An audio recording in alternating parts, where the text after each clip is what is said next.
What's going on, Flix Talkers? Welcome back to another movie review. Now, this time I'm going to be giving you guys a spoiler-free review for the new film Bad Boys Ride or Die, which did come out June 7th, 2024. Now, before we get deep into my likes and dislikes for this film, guys, I'm going to let you know right off the bat, I have not seen Bad Boys 2. I know.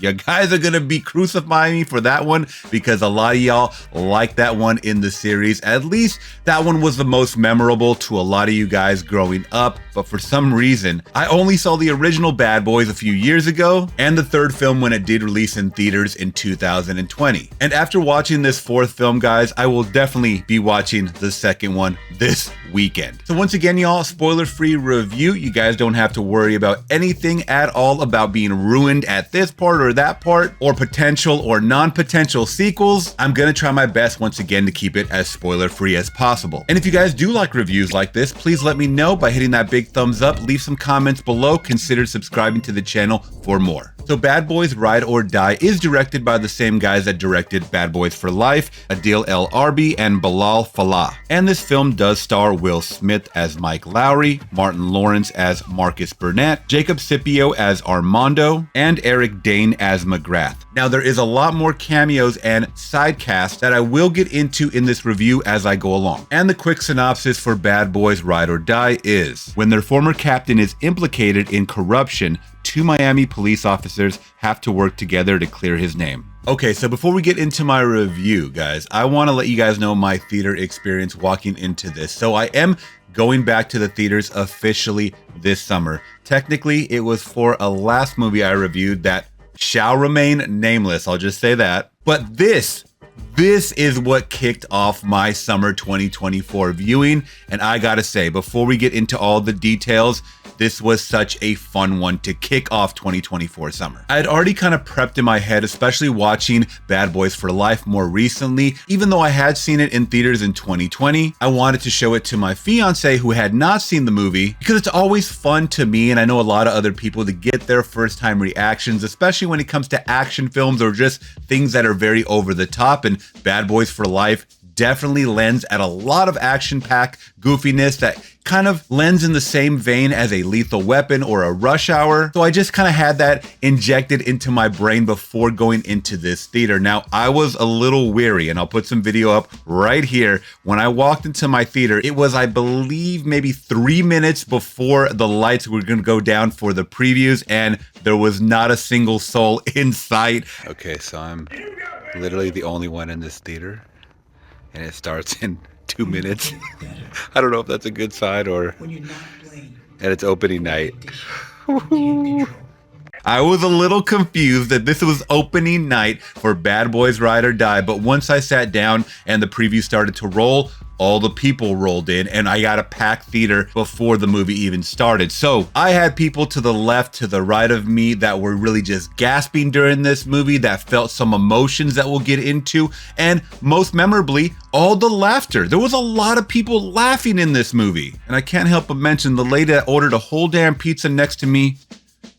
That thing smelled good. But either way, guys, I went to go see this movie solo, and I had a drink in my hand, which made my experience a lot more enjoyable. I will say it's fun, no alcohol needed. Shouts out to Jeremy Johns. But this is definitely gonna be one of those group type of movies where you just have fun, kind of like a Fast and the Furious type of movie. So one thing I did notice about this story, guys, or this movie in general, is it seems very fluid, just stylistic wise, to the last movie. And I think that lends to the directors, once again, just not directly after the last one because there is a 4-year gap, but it did seem like they didn't waste much time with the prep. I know this is all in the same location. If you guys know the Bad Boys movies, it's all shot in Miami, and that is a beautiful landscape. So let me just jump to my first is the backdrop of Miami. They make it look so bright and vibrant, and this movie is once again oversaturated. I think I said this with the last film, is that just with the drone shots and the fast, quick panning and zoom in, zoom out, you really do feel immersed in this culture. And just like Los Angeles, there is a huge melting pot culture that seems a little more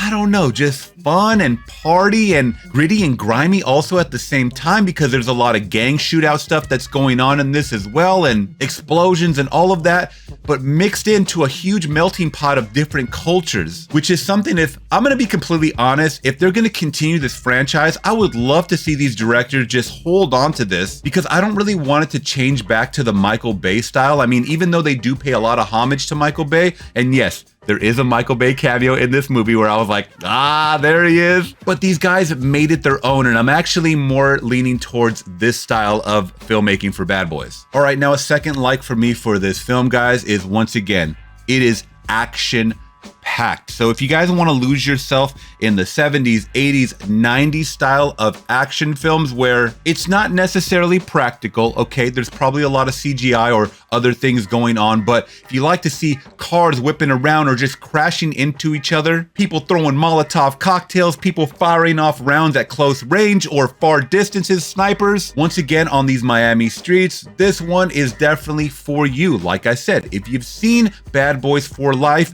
you know exactly what you're getting yourself into with this one. Just amped up a bit, I gotta say. All right, now second, and probably even more of a like than the action in this film, is the chemistry between Mr. Mike Lowrey and Marcus. Will and Martin, man, oh my God, these guys, something about these guys is like, it's a perfect match. I even like them more, once again, than I mentioned before, Rush Hour with the Chris Tucker or a Jackie Chan. I like these guys' chemistry more. And if you guys did see my out of theater reaction, I did mention that there is some revelations and some deeper things going on. There's some chapters in life that are unfolding, not only for Martin, because in the last one he was experiencing some things, but Martin and Will Smith are both experiencing some adulting or maturing, or just things happen. I mean, you're running around jumping off of things, your body's gonna give out after a certain time, and you definitely see it in this movie. It's catching up with them. Life is catching up with them, and you can't escape the Grim Reaper, so to speak. Also, I love to see Will Smith's growth in this movie, man. All I could think about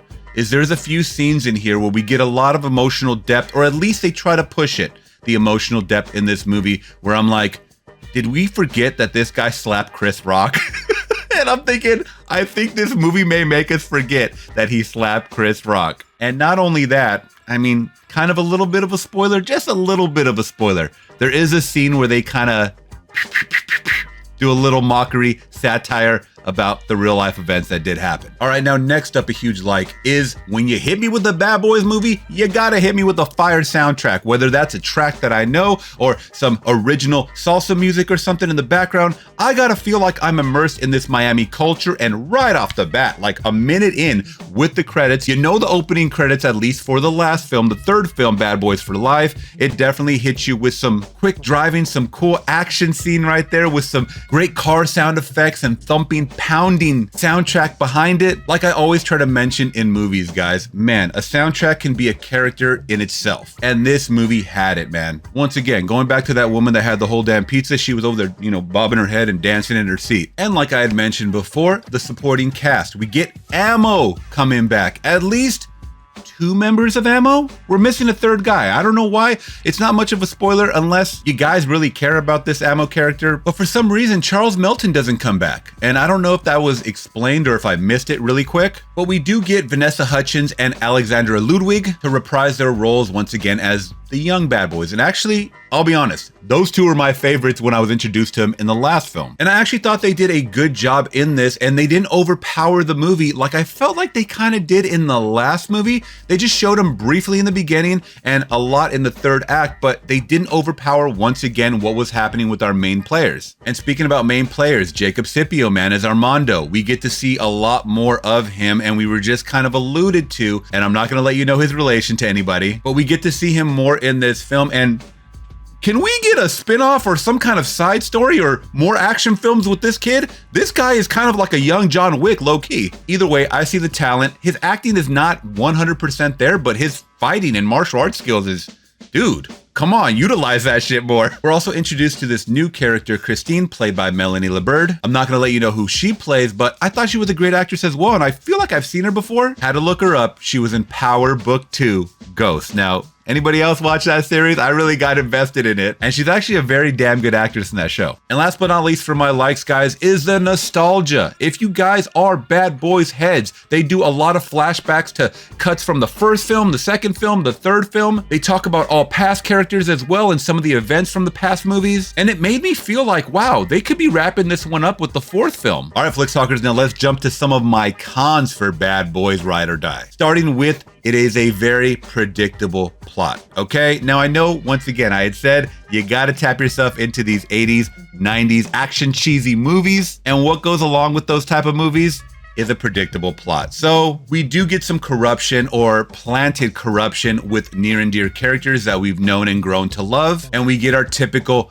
bad man villain who I actually really like this guy, McGrath. We only see glimpses of him really throughout the movie, but then in the third act, I'm like, yo, this guy is kind of like Maverick Renegade over here, and I kind of fear him. Now, I know I said there's a lot of supporting cast in this film that I only named a few guys, but there's actually like 10 more people I didn't name that we focus on, and that's kind of a con to me because when you have only a runtime of less than 2 hours, you only get to spend so much time with people, and I feel like we were introduced to so many characters just so quickly that we didn't get to really establish any emotional bond with them when shit did hit the fan. And I forgot to mention a character cameo that we did see from the last movie, actually the whole franchise.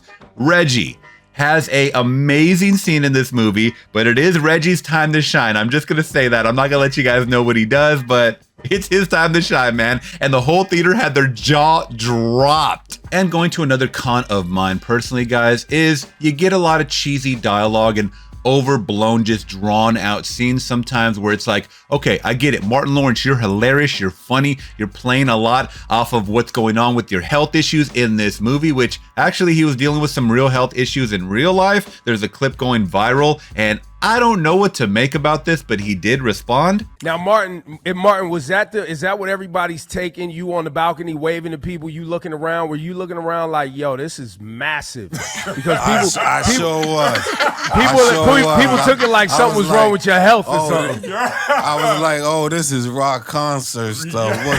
What the hell is going on? I was like, is there anything you want to say to the people because they're concerned about your health? I'm fine. I'm in God's hands. I'm blessed. You know, I'm glad to be waking up every day. Still handsome in a way that is unimaginable. So I'll just leave it at that. We don't really know unless we come to that road or whatever, and he does announce what's really happening, but he doesn't look well off camera. He looks pretty good on camera in this film. But it can get very repetitive and once again drawn out, like I said. So that was kind of a, just like, here we go, But I like these characters, so I was chuckling the whole way because I felt like I was really engaged with the conversation with these guys, or at least a fly on the wall. Now, this could be a con to some, wasn't a con to me, but just the over-top action scenes sometimes, you're shooting at things and they fly and then they hit the bad guy perfectly.